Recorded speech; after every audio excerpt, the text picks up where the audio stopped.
कुछ करना है तो हटकर चल, थोड़ा दुनिया से बढ़कर चल। लीक पर तो सब चलते हैं, कभी इतिहास पलट कर चल।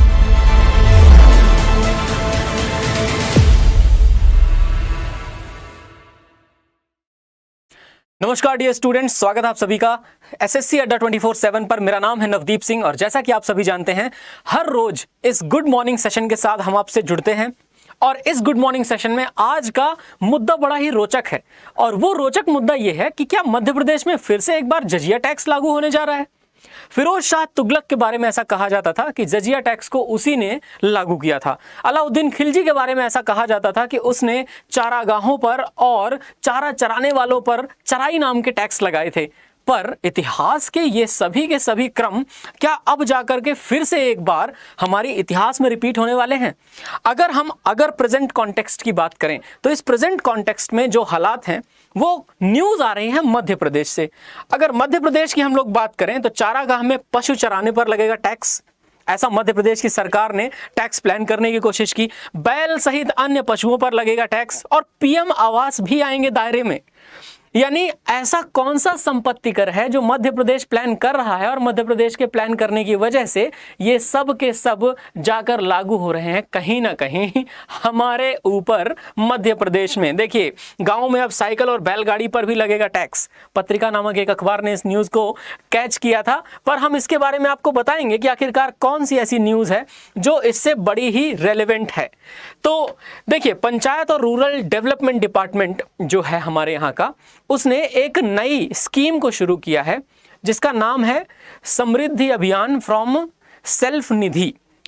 समृद्धि अभियान फ्रॉम सेल्फ निधि का मतलब यह हुआ कि अब हमारे प्रदेश के फाइनेंशियल सिस्टम को, उसकी वित्त व्यवस्था को और ज़्यादा मजबूत करने की ज़रूरत है। वित्त व्यवस्था को मजबूत करने के लिए हमें कुछ चीज़ों पर अंकुश भी लगाना पड़ेगा और कुछ चीज़ों को लिबरल भी करना पड़ेगा। तो अंकुश लगाने वाली जो चीज़ें हैं उनमें से एक ये चारागाहों पर पशु चराना एवं पशुओं के मेंटेनेंस एवं साथ ही साथ बैल रखने पर इस तरह के टैक्सेस को इंट्रोड्यूस करने की तैयारी की गई। अब इन टैक्सेस को अगर आप देखना शुरू करोगे तो आपको समझ में आएगा कि ये कोई इतने बड़े भी टैक्स नहीं है।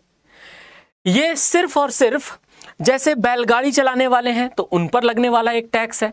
जैसे कुछ लोग ऐसे भी हैं जो बाइसिकल को रेंट पर लेना चाहते हैं, है ना। जैसे ऐसा भी है, कुछ लोग हैं जो चाहते हैं कि उनके यहाँ पर जितने भी बैल वो यूज़ कर रहे हैं या जितने भी पशुओं को यूज़ कर रहे हैं उन पशुओं को भी वो आराम से यूज़ कर पाएँ, उनको मेंटेन कर पाएँ। लेकिन प्रॉब्लम ये आ रही है कि मध्य प्रदेश की सरकार ने ऐसा कहा कि अब वो टैक्स प्लान करने की कोशिश कर रही है। तो यानी कि जैसे बाइसिकल भी जो खरीदना चाहते हैं उनके ऊपर भी टैक्स ही ना लग जाए, या कहीं ऐसा ना हो जाए कि बहुत ज़्यादा परेशानी बढ़ जाए। ये बहुत ज़्यादा परेशानी का जो विषय है ये इसी के अंतर्गत आया पड़ा हुआ है।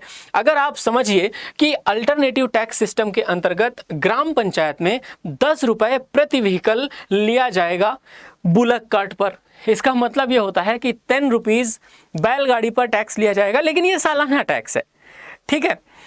और ये भी याद रखिए कि जैसे साइकिल हैं, रिक्शा हैं जो ग्राम पंचायत के अंतर्गत यूज़ किए जाते हैं, वो ग्राम पंचायत के अंतर्गत साइकिल, रिक्शा या बैलगाड़ियों पर 10 रुपये प्रति साल एक टैक्स लिया जाएगा।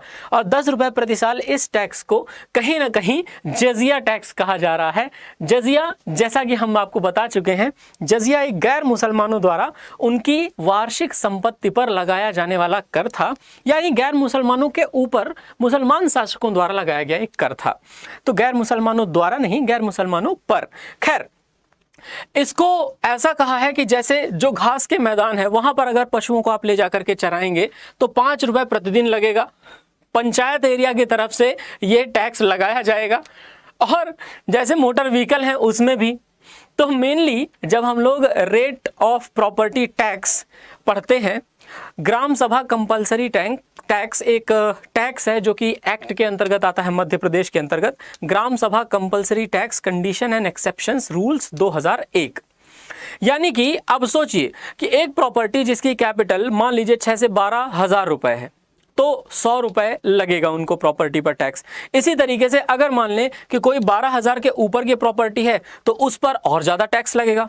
अब अगर मान लीजिए उस पर बहुत ज़्यादा टैक्स लगा, जैसे 5 या 12,000 से ऊपर सपोज 50,000 की प्रॉपर्टी है, तो 50,000 की प्रॉपर्टी पर 500 रुपये टैक्स लग गया।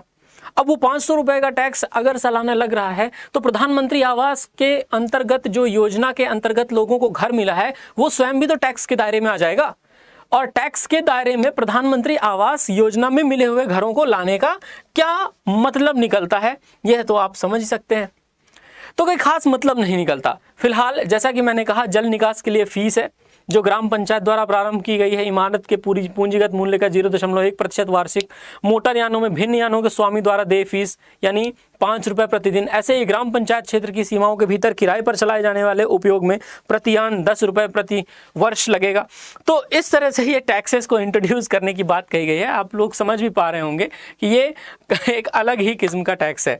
और यहाँ पर आप ये भी देख पा रहे हैं कि गाय, घोड़ा, ऊँट जैसे अपवाद नियम जो 1996 का है, ग्राम पंचायत अनिवार्य कर तथा फीस अपवाद नियम, उसमें पशुओं के रजिस्ट्रीकरण पर फीस तय की गई है। सुअर है, बकरा है, बकरी है, गाय, बछड़ा 3 रुपये अधिकतम 20 रुपये। भैंसा, बैल, गाय, घोड़ा व घोड़ी पर न्यूनतम 5 रुपये अधिकतम 25 रुपये। और भैंस, ऊँट के लिए न्यूनतम 10 रुपये व अधिकतम 30 रुपये। ये पंजीयन फीस लगाने की बात कर रही है मध्य प्रदेश की सरकार। यानी ये सच में एक समझ के परे है ये सिस्टम कि जहाँ एनिमल हस्बेंड्री और एग्रीकल्चर को पूरी तरीके से टैक्स मुक्त रखा गया है भारत में, उस टैक्स मुक्त इस सेक्टर में क्यों ये टैक्सेस लग रहे हैं। आपके सामने एक फ़ोटो है और ये फ़ोटो है अलाउद्दीन खिलजी की। मैंने इसलिए लगाया है इसको यहाँ पर क्योंकि अलाउद्दीन खिलजी ने पहली बार इस तरीके से पशुओं रखने के ऊपर टैक्स लगाया था।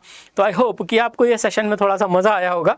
बाकी याद रखिए, who is the governor of Madhya Pradesh, Madhya Pradesh के वर्तमान राज्यपाल कौन है, ये आपको कमेंट सेक्शन में बताना है। और साथ ही साथ हमारे चैनल को सब्सक्राइब करना नहीं भूलना, वीडियो को लाइक करना नहीं भूलना और शेयर करना नहीं भूलना।